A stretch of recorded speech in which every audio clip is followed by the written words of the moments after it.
Yeah, no problem. Please. Yes. What should?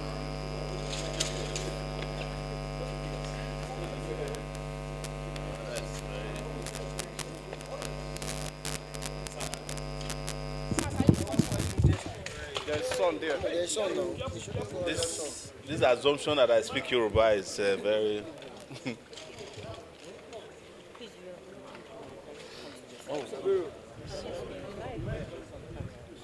All right.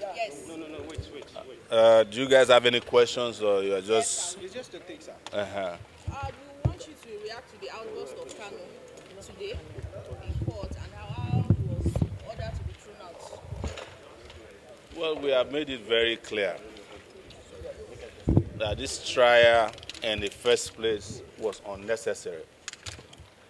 Nigeria is wasting its time on a trial that will take Nigeria nowhere, particularly at the time Nigeria is facing serious security challenges. That's what we should be focusing on, is how to retrieve the body of the Brigadier General that was killed, if they have not.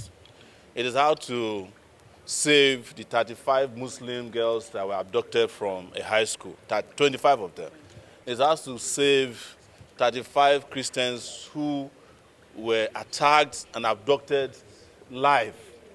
And that's what Nigeria should concern itself with, not a flimsy, frivolous trial to jail somebody whose only crime is asking for justice, in my view.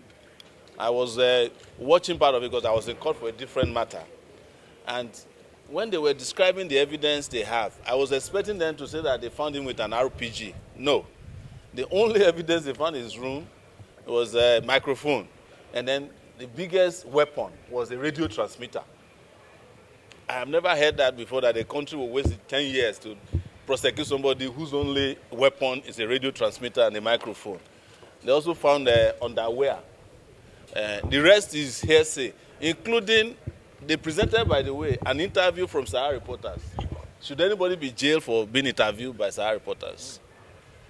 They kept mentioning it. Interview Sahara reporters. So if someone did an interview with CNN now, does that mean the person should be jailed? And I'm aware that they are still reading the judgment. Laboriously, you could tell that the judge is struggling. Laboriously.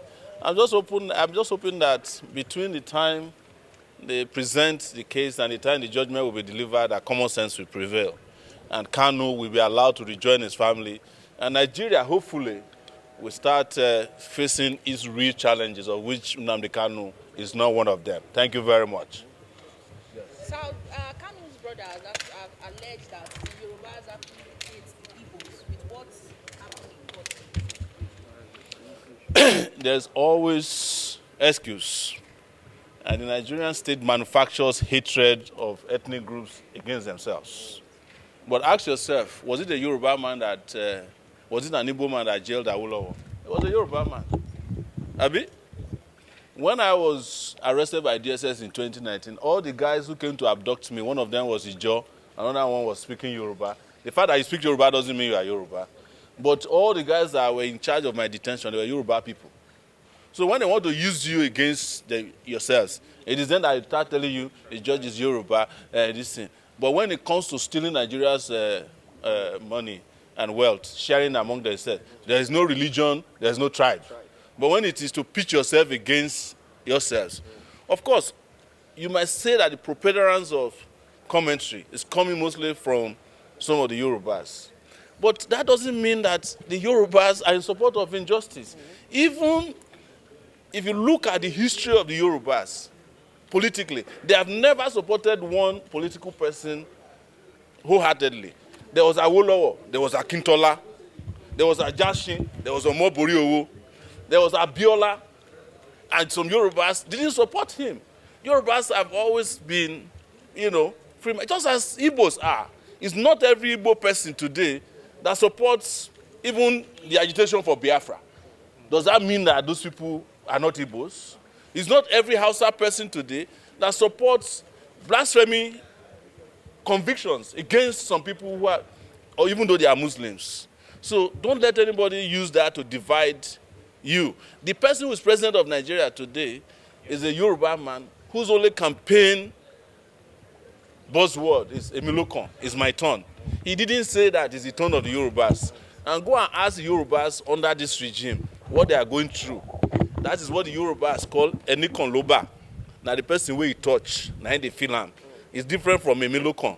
So you cannot be blaming, because before you know it, now Yorubas will start killing Igbos. Igbo will be killing Yorubas again, based on the misconception that the innocent, hungry Yoruba person is somehow or somewhat complicit in the nonsense that is happening against an Igbo man who is fighting for justice. Let's be careful about that, not to create that ethnic division any further. That's how they got us here. So how do you foresee a breakdown of law and order, especially in the southeast after this judgment? There's a breakdown of law and order in Nigeria already. Any country where a brigadier general can be abducted and killed, even when he fought himself, cannot be rescued, there's a breakdown of law and order. You see, there are two places to find order in the world. I mean, beyond. They said there's order in heaven and there's order in hell. The difference is that the first order and the first law in heaven is order. The last law in hell is order. Nigeria has become hell, where the last law is order. So there's no breakdown of law and order that can happen. But I know them. They can go and manufacture another breakdown of law and order. Even those of us who were peacefully protesting in this Abuja for NNamdi KANU, they claimed that we wanted to burn down the country. I spent 4 days in Kuje prison just because I said free NNamdi KANU. When I went to Lagos after that, they declared me wanted for fighting for Yoruba people whose houses they are demolishing. So when they create a narrative for you to fall for, be careful, so that you won't start killing and fighting the same poor people. Some of them don't even know about this trial because they are hustling to get food on their table maybe once or twice a day. So that is why I keep saying that the country needs a revolution. I don't have any doubt about it. Thank you.